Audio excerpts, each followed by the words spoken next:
ನಮಸ್ತೆ ಬಂಧುಗಳೇ, welcome to. ಎಲ್ಲರೂ ಹೇಗಿದ್ದೀರಿ? ಎಲ್ಲರೂ ಚೆನ್ನಾಗಿದ್ದೀರಾ ಅಂತ ನಂಬಿರ್ತೀನಿ. ನಾನು ಕೂಡ ಚೆನ್ನಾಗಿದ್ದೀನಿ. ನಾನಿವತ್ತು ನಿಮ್ಮನ್ನು ಕರ್ಕೊಂಡು ಹೋಗ್ತಾ ಇದ್ದೀನಿ, ನಮ್ಮ ಕುಲದೇವತೆ ದೇವಸ್ಥಾನಕ್ಕೆ ಕರ್ಕೊಂಡು ಹೋಗ್ತಾ ಇದ್ದೀನಿ, ಜಾತ್ರಾ ಮಹೋತ್ಸವಕ್ಕೆ. ಎಲ್ಲರಿಗೂ ಸ್ವಾಗತ. ಚಂದ್ರಗುತ್ತಿ ರೇಣುಕಾಂಬ ದೇವಸ್ಥಾನಕ್ಕೆ ಹೋಗೋಣ. ಹಾಗೆ ಅಲ್ಲಿ ಜಾತ್ರೆ ನಡೀತಾ ಇದೆ. ಜಾತ್ರೆ ತುಂಬ ವಿಜೃಂಭಣೆಯಿಂದ ನಡೀತಾ ಇದೆ. ಇವತ್ತು ಮೊದಲನೇ ದಿನ ಆಗಿದ್ದರಿಂದ ಸ್ವಲ್ಪ ಕಡಿಮೆ ಜನ ಇದ್ದಾರೆ, ಅಷ್ಟೊಂದು ಜನ ಇಲ್ಲ. ಹಾಗೆ ಹೋಗೋಣ ಬನ್ನಿ.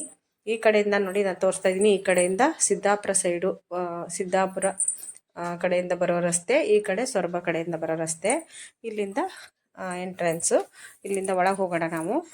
ಒಳಗೆ ಹೋದರೆ ಮತ್ತೆ ನಿಮಗೆ ದೇವಿನ ಎಲ್ಲೂ ನಿಮಗೆ ದೇವಸ್ಥಾನದ ಒಳಗಡೆ ಹೋದರೆ ಮಾತ್ರ ದೇವಿ ಕಾಣ್ತಾಳೆ. ಮತ್ತು ಎಲ್ಲೂ ನಿಮಗೆ ದೇವಿ ಕಾಣೋದೇ ಇಲ್ಲ. ಅಷ್ಟು ಅಂದರೆ ಫೋಟೋ ತೆಗೆಯೋದಾಗಲಿ ವಿಡಿಯೋ ಮಾಡೋದಾಗಲಿ ಅಲ್ಲಿ ತುಂಬ ನಿಷಿದ್ಧ. ಆದರೂ ನನ್ನ ವಿಡಿಯೋದಲ್ಲಿ ನಿಮಗೆ, ನನ್ನ ಚಾನಲಲ್ಲಿ ನಿಮಗೆ ಆ ದೇವಿ ತೋರಿಸೋ ಪ್ರಯತ್ನ ಖಂಡಿತವಾಗ್ಲೂ ಮಾಡಿದ್ದೀನಿ ಕೂಡ. ಅದು ಎಷ್ಟು ಚೆನ್ನಾಗಿದ್ದಾಳೆ ಅಮ್ಮ ಅಂತ ನೋಡ್ರಿ. ಹಾಗೆ ರೇಣುಕಾಂಬ ದೇವಸ್ಥಾನ ಏನು ಸ್ಪೆಷಲ್ ಅಂತ ಗೊತ್ತಿದೆಯಲ್ಲ ಎಲ್ಲರಿಗೂ. ನೋಡಿ ಎಷ್ಟು ಅಂಗಡಿಗಳು ಬಂದಿದ್ದಾವೆ. ಎಷ್ಟು ಅಂಗಡಿಗಳು ಅಂದರೆ ತುಂಬ ಅಂಗಡಿಗಳು ಬಂದಿದೆ. ಆದರೆ ಇವಾಗ ಸ್ಟಾರ್ಟಿಂಗ್ ಅಲ್ವಾ, ಆದರೂ ಇಷ್ಟೊಂದು ಅಂಗಡಿ ಇದೆ. ಇನ್ನೂ ಬರ್ತಾನೆ ಇದೆ, ಎಲ್ಲ ಟೆಂಟ್ ಹಾಕ್ತಾನೆ ಇದ್ರು. ಹಾಗೆ ಏನು ಗೊತ್ತಾ, ಬೇರೆ ಬೇರೆ ಊರಿನ ಜನಗಳೆಲ್ಲ ಬಂದು ಇಲ್ಲಿ ಟೆಂಟ್ ಹಾಕ್ಕೊಂಡು ಅಲ್ಲಿ ಉಳಿತಾರೆ. ಉಳಿದ್ಬಿಟ್ಟು ಪೂರ್ತಿ ಜಾತ್ರೆ 4-5 ದಿನ ಜಾತ್ರೆ ಹೋಗ್ಲಿ ಎಲ್ಲ ಮುಗಿಸಿ ಮನೆಗೆ ಹೋಗ್ತಾರೆ. ಎಲ್ಲ ಜಾಗ ಹಿಡ್ಕೊಂಡಿದ್ದಾರೆ. ಅದನ್ನು ನಿಮಗೆ ತೋರಿಸ್ತೀನಿ, ಶೇರ್ ಮಾಡ್ತೀನಿ. ರೇಣುಕಾಂಬನ್ನ ಜಮದಗ್ನಿ ಆಜ್ಞೆ ಮಾಡಿದವಾಗ, ಅಂದರೆ ನೀರು ಅವಳು ಯಾವಾಗ್ಲೂ ರೇಣುಕಾಂಬ ಪೂಜೆಗೆ, ಜಮದಗ್ನಿ ಹೆಂಡತಿ ಅಲ್ವಾ ರೇಣುಕಾಂಬ, ತಗೊಂಡು ಹಾವನ್ನ ಸಿಂಬೆ ಮಾಡಿಕೊಂಡು, ಅಂದರೆ ಸಿಂಬೆ ಮಾಡಿಕೊಂಡು ಆಮೇಲೆ ಮರಳಲ್ಲಿ ಬಿಂದಿಗೆ ಮಾಡಿಕೊಂಡು ನೀರು ತೊಗೊಂಡು ಹೋಗ್ತಾ ಇರ್ಬೇಕಾದ್ರೆ ಅದು ಏನೋ ನೋಡಿಬಿಟ್ಟು ಅವಳ ಮನಸ್ಸು ವಿಚಲಿತ ಆಗಿಬಿಟ್ಟು ಅದು ಏನೋ ಆಗಲಿಲ್ಲ ಅಂದವಾಗ ಸಿಟ್ಟು ಮಾಡಿಕೊಂಡು ಜಮದಗ್ನಿ ಅವಳಿಗೆ ಅಂದರೆ ಶಿಕ್ಷೆ ಕೊಡಬೇಕು ಅಂತ ಎಲ್ಲ ಮಕ್ಕಳಿಗೂ ಕೇಳ್ಕೊಂಡಾಗ ಯಾವ ಮಕ್ಕಳು ಒಪ್ಪದೇ ಇದ್ದವಾಗ ಪರಶುರಾಮ ಆಯಿತು ತಂದೆ ಆಜ್ಞೆನ ಪಾಲಿಸಿ ಶಿರಛೇದನ ಮಾಡ್ಬೇಕಾರೆ, ಅಂದರೆ ತಲೆ ಕಡಿಬೇಕಾದ್ರೆ, ಅದು ಗೊತ್ತಿದೆಯಲ್ಲ ನಿಮಗೆ, ನಾನು ಕತೆ ಹೇಳ್ತಾ ಇಲ್ಲ, ಅಂದರೆ ಸ್ವಲ್ಪ ಹೇಳ್ತಾ ಇದ್ದೀನಿ. ಅದನ್ನು ಅದು ತಲೆ ಕಡಿಬೇಕಾದ್ರೆ ಏನಾಯಿತು, ಅವಳು ಓಡಿ ಹೋಗಿ ಎಲ್ಲ ಕಡೆನೂ ತಪ್ಪಿಸ್ಕೊಂಡು ಇಲ್ಲಿ ಚಂದ್ರಗುತ್ತಿ ಗುಹೆ, ಅದೊಂದು ಗುಹೆ ಅಲ್ಲ, ಅದೊಂದು ಕಲ್ಲು ಬಂಡೆ, ದೊಡ್ಡ ಕಲ್ಲು ಬಂಡೆ. ನಿಮಗೆ ಬಂಡೆನೂ ಕಾಣಿಸುತ್ತೆ ನೋಡ್ರಿ. ದೇವಸ್ಥಾನ ಬಂಡೆ ಒಳಗಡೆನೆ ದೇವಸ್ಥಾನ ಇರೋದು. ದೊಡ್ಡದೊಂದು ಶಿಲೆ, ಆ ಶಿಲೆ ಒಳಗಡೆ ದೇವಸ್ಥಾನ ಇರೋದು. ಅಲ್ಲಿಗೆ ಬಂದು ಅವಸ್ಕೋಬೇಕಾದ್ರೆ, ಅಂದರೆ ನನಗೆ ಸ್ವಲ್ಪ ಗೊತ್ತಿದ್ದ ಪ್ರಕಾರ ಹೇಳ್ತಾ ಇದ್ದೀನಿ. ಇದೆಲ್ಲ ನೋಡಿ ಎಷ್ಟು ಜನ ಅಂಗಡಿಯೆಲ್ಲ ಹಾಕ್ಕೊಂಡಿದ್ದಾರೆ. ಆಮೇಲೆ ಅವರು ಅವಸ್ಕೊಂಡು ಬರ್ತಾ ಇರ್ಬೇಕಾದ್ರೆ ಅಲ್ಲಿ ಅಡಗಬೇಕಾದ್ರೆ ಅಲ್ಲಿಂದ ಕೊಡ್ಲಿ ಬೀಸಿದಾನೆ ಪರಶುರಾಮ. ಕೊಡ್ಲಿ ಬೀಸಿದವಾಗ ಆ ರುಂಡ ಹೋಗ್ಬಿಟ್ಟು, ಅಂದರೆ ತಲೆ ಭಾಗ ಹೋಗ್ಬಿಟ್ಟು ಚಂದ್ರಗುತ್ತಿ ಆ ಗುಹೆ ಒಳಗೆ ಹೋಗ್ತಾ ಇದ್ಲಂತೆ. ಅಂದರೆ ಹೀಗೆ ಹೊಕ್ಕು ಅವಸ್ಕೋಬೇಕು ಅಂತ ಬಿಟ್ಟು ಹೋಗಬೇಕಾದ್ರೆ ಆ ಗುಹೆ ಒಳಗಡೆ ಹೋಗಿ ನುಸುಳ್ತಾ ಇರಬೇಕಾದ್ರೆ ತಲೆ ಕಡ್ದವಾಗ ಆ ತಲೆ ಮಾತ್ರ ಅಲ್ಲಿದೆ, ರುಂಡ ಮಾತ್ರ ಇಲ್ಲಿರೋದು. ಅದೇ ಥರ ದೇವಿ ಇದ್ದಾಳೆ. ಅದೇ ಥರ ದೇವಿನ ಎಷ್ಟು ಚೆನ್ನಾಗಿ ಆರಾಧಿಸ್ತಾರೆ ಅಂದರೆ ಅದೇ ಥರ ಗುಹೆ ಒಳಗೆ ಕಾಣಿಸುತ್ತೆ ನಮಗೆ. ಕಲ್ಲು ಬಂಡೆ ಒಳಗೆ ಕಾಣಿಸುತ್ತೆ. ಕಲ್ಲು ಬಂಡೆ ಮೇಲ್ಗಡೆ ದೇವಸ್ಥಾನ, ಒಳಗಡೆ ನೋಡ್ರಿ ನೀವು ದೇವಿ ಇದ್ದಾಳೆ ಬಂಡೆ ಒಳಗಡೆ. ಆದರೆ ಯಾರಿಗೂ ಅಷ್ಟೊಂದು ಸುಲಭವಾಗಿ ದೇವಿ ಕಾಣೋದಿಲ್ಲ. ಆದರೆ ಇವತ್ತು ನಾನು ನನ್ನ ವಿಡಿಯೋದಲ್ಲಿ ನಿಮಗೆಲ್ಲರಿಗೂ ಸಂಪೂರ್ಣವಾಗಿ ತೋರಿಸೋ ಪ್ರಯತ್ನ ಮಾಡಿದ್ದೀನಿ. ನೀವು ಎಲ್ಲಿ ನೋಡಿದ್ರೂ ಸಿಗೋದಿಲ್ಲ ಅನ್ಕೊತೀನಿ. ದೇವಿ ವಿಗ್ರಹ ಎಲ್ಲೂ ಕಾಣೋದಿಲ್ಲ, ದೇವಿ ಮೂರ್ತಿ. ಆದರೆ ನಾನು ನಿಮಗೆ ಯಾವ ರೂಪದಲ್ಲಿದ್ದಾಳೆ ಅಂತ ರೇಣುಕಾಂಬನ ತೋರಿಸ್ತಾ ಇದ್ದೀನಿ. ಯಾರು ಸ್ಕಿಪ್ಪು ಮಾಡದೆ ನೋಡಿದರೆ ಮಾತ್ರ ಇಲ್ಲಿ ನೋಡ್ಲಿಕ್ಕೆ ಸಾಧ್ಯ. ಸ್ಕಿಪ್ ಮಾಡಿಬಿಡಿ. ಹಾಗೆ ಜಾತ್ರೆ ನಡೀತಿತ್ತಲ್ವ, ಸಣ್ಣ ತೇರು, ನಾನು ಹೂವು ಕೊಟ್ಟೆ, ಹೂವು ತೊಗೊಂಡು ಹೂವು ಹಣ್ಣು ಎಲ್ಲ ಕೊಟ್ಟೆ, ಅಲ್ಲಿ ತೊಗೊಂಡ್ರು. ಸಣ್ಣ ತೇರು ನಡೀತಾ ಇತ್ತು. ದೊಡ್ಡ ತೇರು ಸಾಯಂಕಾಲ ಇದೆ. ಸಣ್ಣ ತೇರನ್ನ ಎಳೆದ್ರು. ಅದನ್ನೆಲ್ಲ ನೋಡಿಕೊಂಡು ನಾವು ಹೋಗಿ, ನಂದು ಕುಲದೇವರಲ್ವ, ನಮ್ಮದು ಕುಲದೇವತೆ ಅವಳು, ಹಾಗಾಗಿ ಅಲ್ಲಿ ಹೋಗಿ ನಾವು ಹಣ್ಣುಕಾಯಿ ಎಲ್ಲ ಮುಗಿಸ್ಕೊಂಡು ಹಾಗೆ ಮಾಡಿಕೊಂಡು ಮಡ್ಲಕ್ಕಿ ಎಲ್ಲ ಕೊಟ್ಬಿಟ್ಟು ಬರ್ತೀವಿ. ಪ್ರತಿ ವರ್ಷವೂ ಹೋಗ್ತೀವಿ. ವರ್ಷದಲ್ಲಿ ಒಂದು 2-3 ಸಲ ಹೋಗ್ತೀವಿ. ನಮ್ಮ ಮನೆಯಿಂದ ಸುಮಾರು ಒಂದು 30-40 ಕಿಲೋಮೀಟ್ರ್ ಆಗುತ್ತೆ, 35 ಕಿಲೋಮೀಟ್ರ್ ಆಗುತ್ತೆ, 35-40 ಕಿಲೋಮೀಟ್ರ್ ಹೆಚ್ಚು ಕಡಿಮೆ. ನನಗೆ ಅಷ್ಟೊಂದು ಕರೆಕ್ಟ್ ಇಲ್ಲ ನೋಡಿ. ಇಲ್ಲಿ ಪ್ರಥಮ ಚಿಕಿತ್ಸೆ ಅಂತ ಇಲ್ಲಿ ಡಾಕ್ಟ್ರು, ಅಂದರೆ ಜಾತ್ರೆ ಹೆಂಗಿರುತ್ತೆ ಅಂದರೆ ಮೊದಲೆಲ್ಲ ನಿಮಗೆ ಗೊತ್ತಿರ್ಬೋದು, ಇಲ್ಲಿ ಬೆತ್ತಲೆ ಸೇವೆ ಅಂತ ಮಾಡ್ತಿದ್ರು. ಬೆತ್ತಲೆ ಸೇವೆ ಅಂದರೆ ಪೂರ್ತಿ ಬೆತ್ತಲೆ ಮಾಡ್ತಿರ್ಲಿಲ್ಲ ಹೆಣ್ಮಕ್ಳನ್ನ. ಮತ್ತು ಇಲ್ಲಿ ನೋಡಿ ಅಂದರು ಹಾಡು ಹೇಳಲಿಕ್ಕೆ ಸೆಟ್ ಮಾಡ್ತಾ ಇದ್ದಾರೆ. ಅದನ್ನು ನೋಡಿದೆ ನಾನು ಪಾಪ. ಅಂದ್ರೆ ಒಂದು 4 ಜನ ಸೇರ್ಕೊಂಡಿದ್ದಾರೆ, ಕಣ್ಣಿಲ್ಲದೆ ಇದ್ದರು. ಬಂದು ನೋಡಿ ಎಲ್ಲರೂ ಅವ್ರಿಗೆ ಏನು ಸಹಾಯ ಮಾಡಬೇಕು ಮಾಡಿ, ಬೇರೆಯವ್ರಿಗೆ ಸಹಾಯ ಮಾಡೋಕ್ಕಿಂತ ಇಂಥವ್ರಿಗೆಲ್ಲ ಸಹಾಯ ಮಾಡಬೇಕು ನೋಡಿ ಅಂದರು. ಪಾಪ ಅಲ್ಲೂ ಹಾಕ್ಕೊಂಡು ಸೆಟ್ ಹಾಕ್ಕೊತಿದ್ದಾರೆ. ಇನ್ನೂ ಶುರು ಮಾಡಲಿಲ್ಲ ಹಾಡಲಿಕ್ಕೆ, ಅವರೆಲ್ಲ ರೆಡಿ ಮಾಡ್ಕೊತ ಇದ್ದರು. ಹಾಗೆ ಬೆತ್ತಲೆ ಸೇವೆ ಆಗ್ತಿತ್ತು ಇಲ್ಲಿ. ಬೆತ್ತಲೆ ಸೇವೆ ಹೇಗಾಗ್ತಿತ್ತು ಅಂದರೆ ಪೂರ್ತಿ ಬೆತ್ತಲೆ ಮಾಡ್ತಿರ್ಲಿಲ್ಲ, ಸುಮ್ಮನೆ ರಾಜಕಾರಣಿಗಳೆಲ್ಲ ಸೇರಿಕೊಂಡು ಯಾರ್ದೋ ಒಬ್ಬರ ಹೆಸರು ಹಾಳು ಮಾಡಬೇಕು ಅಂತ ತುಂಬ ದೊಡ್ಡದು ಮಾಡಿದ್ರು ಅದನ್ನು. ನಾವು ತುಂಬ ಚಿಕ್ಕವರಿದ್ವಿ ಅವಾಗ, ಆದರೆ ಸ್ವಲ್ಪ ಸ್ವಲ್ಪ ಗೊತ್ತು ನನಗೆ.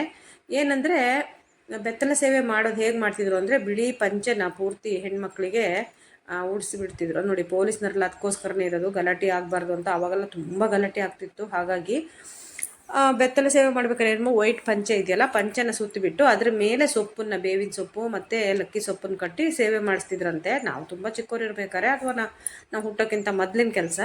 ನಾವು ಹುಟ್ಟಿ ಸ್ವಲ್ಪ ದಿವಸ ಆದಮೇಲೆ, ನನಗೆ ಸ್ವಲ್ಪ ಸಾಧಾರಣ ಒಂದು 10 ವರ್ಷ ಇರ್ಬೇಕಾದ್ರೆ ನನಗೆ ಗೊತ್ತಿದೆ ಸ್ವಲ್ಪ ಸ್ವಲ್ಪ ಗಲಾಟೆ ಆಗಿದ್ದು. ಆವಾಗ ಏನಾಯಿತು, ತುಂಬ ಬೆತ್ತಲೆ ಸೇವೆ ನಿಲ್ಲಿಸಬೇಕು ಅಂತ ಇನ್ನೊಂದು ಪಂಗಡ ಬಂತು. ಆವಾಗ ತುಂಬ ಬೆತ್ತಲನೆ ಅಂತಲೇ ಹೆದರಿಸ್ಬಿಟ್ರು ಜನಕ್ಕೆಲ್ಲನೇ. ನಿಜವಾಗ್ಲೂ ಬೆತ್ತಲೆ ಅಲ್ಲ ಅದು, ಅರ್ಧಂಬರ ಬೆತ್ತಲೆ ಮಾಡಿ ಮಾಡ್ತಿದ್ರಂತೆ ಸೇವೆನ. ನಾನಂತೂ ಕಣ್ಣಾರೆ ನೋಡಿಲ್ಲ. ಹಾಗೆ ಅಲ್ಲಿ ಮೇಲ್ಗಡೆ ಜೇನಿದೆ, ಅದನ್ನು ತೋರಿಸ್ತೀನಿ ನಾನು ನಿಮಗೆ. ಅಲ್ಲಿ ಜೇನಿದೆ ನೋಡಿ, ಮೆಟ್ಲು ಹತ್ಕೊಂಡು ಹೋಗಬೇಕು. ಸುಮಾರು ಮೆಟ್ಲಿದೆ, ಸುಮಾರು ಒಂದು 300-200 ಮೆಟ್ಲಿದೆ. ಹಾಗೆ ಮೆಟ್ಲು ಹತ್ಕೊಂಡು ಹೋಗಿ ಪೂಜೆ ಮಾಡಬೇಕು. ಮೆಟ್ಲು ಹತ್ಕೊಂಡು ಹೋಗ್ತಂಗೆ ಫಸ್ಟ್ ಸಿಗೋದೆ ನಮಗೆ ಇದು ಏನು ಪರಶುರಾಮ ಅಲ್ಲ, ಸಾರಿ, ಕಾಲಭೈರವ ಸಿಗ್ತಾನೆ. ಕಾಲಭೈರವನ ಪೂಜೆ ಮಾಡ್ಕೊಂಡು ಆಮೇಲೆ ಹೋಗಬೇಕು. ಪರಶುರಾಮ ಎಲ್ಲ ಮೇಲೆ ಇರೋದು, ಇದು ಕಾಲಭೈರವ. ಕಾಲಭೈರವ ದೇವರಿಗೆ ನಮಸ್ಕಾರ ಮಾಡಿಕೊಂಡ್ರೆ ಕಾಲನೇ ಬದಲಾಗುತ್ತಂತೆ. ಅಂದರೆ ನಮ್ದು ಏನಾದ್ರು ಕೆಟ್ಟ ಕಾಲ ಇದ್ದರೆ ಹೋಗಿ ಒಳ್ಳೆ ಕಾಲ ಬರುತ್ತೆ ಅನ್ನೋದು.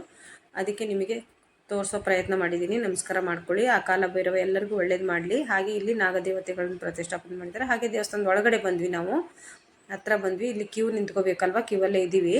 ಹಾಗೆ ಹೋಗ್ತಾ ಹೋಗ್ತಾ ನಿಮಗೆ ವೀಡಿಯೋ ಮಾಡ್ಕೊಂಡು ತೋರಿಸ್ತಾ ಇದ್ದೀನಿ. ಒಳಗಡೆ ವೀಡಿಯೋ ಮಾಡ್ಕೊಳ್ಳೋಕ್ಕೆ ಯಾವುದೇ ಕಾರಣಕ್ಕೂ ಅವಕಾಶ ಇಲ್ಲ. ಆದರೂ ದೇವಿ ನಾನು ಹೇಗೆ ತೋರಿಸಿದ್ದೀನಿ ಅಂತ ನಿಮಗೆ ಬರ್ತಾ ಇದೆ ನೋಡಿ. ಯಾರು ಸ್ಕಿಪ್ ಮಾಡದೆ ನೋಡಿ, ಯಾರು ಸ್ಕಿಪ್ ಮಾಡಬೇಡಿ. ದೇವಿ ದರ್ಶನ ಮಾಡಿ. ಎಲ್ಲೂ ಸಿಗದೇ ಇದ್ದಿದ್ದೇ ಒಂದು ವಿಡಿಯೋ ನನ್ನ ವಿಡಿಯೋದಲ್ಲಿ, ನನ್ನ ಚಾನಲಲ್ಲಿ ಸಿಗ್ತಾ ಇದೆ. ಹಾಗೆ ಬೆತ್ತಲ ಸೇವೆ ಮಾಡಿ ಆ ಥರ ಗಲಾಟೆ ಮಾಡಿ, ಗಲಾಟೆ ಮಾಡ್ತಾ ಮಾಡ್ತಾ ಮೇಲ್ಗಡೆ ತುಂಬ ಜೇನಿದೆಯಲ್ಲ, ಆ ಜೇನನ್ನು ಕಲ್ಲು ತೊಗೊಂಡು ಹೊಡೆದಿದ್ದಾರೆ ಅನಿಸುತ್ತೆ. ಆವಾಗೆಲ್ಲ ಏನು ಹುಟ್ಟಿಸಿದ್ರು ಅಂದರೆ ಹಬ್ಸಿದ್ರು ಜನ ವಿಷಯನ. ಅಂದರೆ ನೋಡಿ, ಇಲ್ಲಿ ಜೇನಿದೆ, ತುಂಬ ಜೇನಿದೆ, ಬಂಡೆ ಮೇಲೆ ಜೇನಿದೆ ನೋಡಿ. ಬಂಡೆ, ಇದು ಒಳಗಡೆ ದೇವಸ್ಥಾನ, ಬಂಡೆ ಮೇಲೆ ಜೇನು ಕೂಡ ಇದೆ. ಆ ಜೇನು ಎದ್ದು ಬಂದು ಎಲ್ಲರಿಗೂ ಪೊಲೀಸ್ನವರಿಗೆಲ್ಲ ಹೊಡೆದಿದೆ ಅಂತ ಬಿಟ್ಟು ಪೊಲೀಸ್ನವರೆಲ್ಲ ಬೆತ್ತಲೆ ಮಾಡ್ಕೊಂಡ್ಬಿಟ್ರು. ಅಂದರೆ ಬಟ್ಟೆ ಎಲ್ಲ ತೆಗೆದ್ರು. ಅಂದವಾಗ ದೇವರೇ ಬೆತ್ತಲೆ ಮಾಡಿಸ್ಬಿಡ್ತು.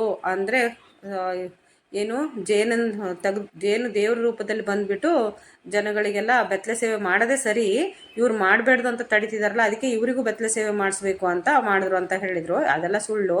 ಆದರೆ ನಿಜವಾಗ್ಲೂ ಬೆತ್ತಲೆ ಸೇವೆ ಮಾಡೋದು ಅಪರಾಧ, ಮತ್ತು ಮಾಡಬಾರ್ದು, ಕಾನೂನು ಬಾಹಿರ. ಮತ್ತು ಒಂದು ಮರ್ಯಾದೆ ಪ್ರಶ್ನೆ. ಆ ದೇವ್ರು, ಯಾವ ದೇವರು ನಮಗೆ ಬೆತ್ತಲೆ ಸೇವೆ ಮಾಡಿರಿ, ಈ ಸೇವೆ ಮಾಡಿರಿ ಅಂತ ಹೇಳೋದಿಲ್ಲ. ನೋಡಿ, ಪರಶುರಾಮ ದೇವಸ್ಥಾನ ಇದು. ಪರಶುರಾಮ ತೋರಿಸ್ತೀನಿ ಹತ್ತಿರದಿಂದ ಅಂತ ಹೇಳೋದಿಲ್ಲ ಅಲ್ವಾ. ಹಾಗಾಗಿ ಅವಾಗೆಲ್ಲ ಈ ಥರ ನಡೆದು, ಅಹಿತಕರ ಘಟನೆ ಎಲ್ಲ ನಡೆದು ಏನೇನೋ ಆಗೋಗಿತ್ತು. ಆದರೂ ನೋಡಿ, ಇದು ಪರಶುರಾಮ ದೇವಸ್ಥಾನ ಎದುರುಗಡೆ ಇದೆ. ರೇಣುಕಾಂಬ ತಾಯಿ ಮಗ ಭದ್ರ ಇದ್ದಾರೆ. ಪರಶುರಾಮ ದೇವಸ್ಥಾನ ಇದು ಚಿಕ್ಕದು ಇದೆ. ಅಲ್ಲೂ ಅಷ್ಟೇ ಎಲ್ಲ ಹಣಕೈ ಮಾಡಿಸ್ಕೊಂಡು ಬಂದ್ವಿ. ಹೀಗೆ ತುಂಬ ಒಂದು ದೊಡ್ಡ ಕಥೆ ಇದೆ. ಅದು ಪೂರ್ತಿ ನಾನು ಕ್ಲೀನಾಗಿ ಹೇಳಬೇಕು ಅಂದರೆ ಅದನ್ನ ಕಲ್ತ್ಕೋಬೇಕಾಗುತ್ತೆ, ನೋಡ್ಕೋಬೇಕಾಗುತ್ತೆ.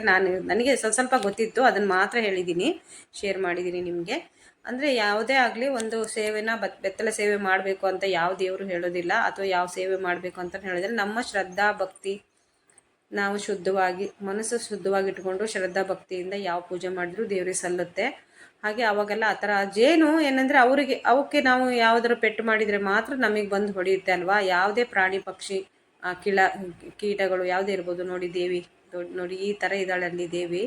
ಇಷ್ಟು ನಾನು ವಿಡಿಯೋ ನನಗೆ ಸಿಕ್ಕಿದೆ. ಇದು ನಾನು ಮಾಡಿದ್ದಲ್ಲ, ನನಗೆ ಬೇರೆ ಯಾರೋ ಕಳಿಸ್ಕೊಟ್ಟಿದ್ರು. ಅದನ್ನು ನಾನು ನಿಮ್ಮ ಜೊತೆಗೆ ಶೇರ್ ಮಾಡ್ತಾ ಇದ್ದೀನಿ. ಯಾಕೆಂದರೆ ಅಲ್ಲಿ ಡ್ಯೂಟಿ ಮಾಡೋರೆಲ್ಲ ಇರ್ತಾರಲ್ಲ, ಅದನ್ನು ಸ್ವಲ್ಪ ತೆಗಿಯೋ ಹಾಗಿಲ್ಲ. ಅಲ್ಲಿ ಗಲಾಟೆ ಮಾಡ್ತಾರೆ. ನೋಡಿ ಎಷ್ಟು ಚೆನ್ನಾಗಿ ಅಲಂಕಾರ ಮಾಡಿದ್ದಾರೆ, ಎಷ್ಟು ಚೆನ್ನಾಗಿದ್ದಾಳೆ ನೋಡಿ ದೇವಿ. ಹಾಗೆ ತೇರು ಎಳಿತಾ ಇದ್ರಲ್ವಾ, ಅದು ಅಷ್ಟೇ ನೋಡಿ. ನೈಟ್, ಈಗ ಇದನ್ನ ತೇರು ಎಳೆಯೋದು ನೈಟು. ಹಾಗೆ ಯಾರೆಲ್ಲ ನನ್ನ ಚಾನಲ್ ಸಬ್ಸ್ಕ್ರೈಬ್ ಮಾಡದೆ ನೋಡ್ತೀರಾ, ಪ್ಲೀಸ್ ಸಬ್ಸ್ಕ್ರೈಬ್ ಮಾಡ್ಕೊಂಡು ನೋಡಿ. ವಿಡಿಯೋ ಇಷ್ಟ ಆದರೆ ಲೈಕ್ ಮಾಡಿ, ಶೇರ್ ಮಾಡಿ, ಕಮೆಂಟ್ ಮಾಡಿ. ರೇಣುಕಾ ಯಲ್ಲಮ್ಮ ಉದೋ ಉದೋ ಅಂತ ಎಲ್ಲರೂ ಹೇಳಿ, ಒಳ್ಳೆಯದಾಗುತ್ತೆ. ರೇಣುಕಾ ಯಲ್ಲಮ್ಮ ತಾಯಿಗೆ ಉದೋ ಉದೋ, ಉದೋ ಉದೋ ರೇಣುಕಾ ಯಲ್ಲಮ್ಮ ತಾಯಿ, ಉದೋ ಉದೋ ರೇಣುಕಾ ಯಲ್ಲಮ್ಮ ತಾಯಿ, ಉದೋ ಉದೋ, ಉದೋ ಉದೋ ರೇಣುಕಾ ಯಲ್ಲಮ್ಮ ತಾಯಿ, ಚಂದ್ರಗುತ್ತಿ ರೇಣುಕಮ್ಮ, ಉದೋ ಉದೋ. ಬಾಯ್ ಬಾಯ್ ಫ್ರೆಂಡ್ಸ್.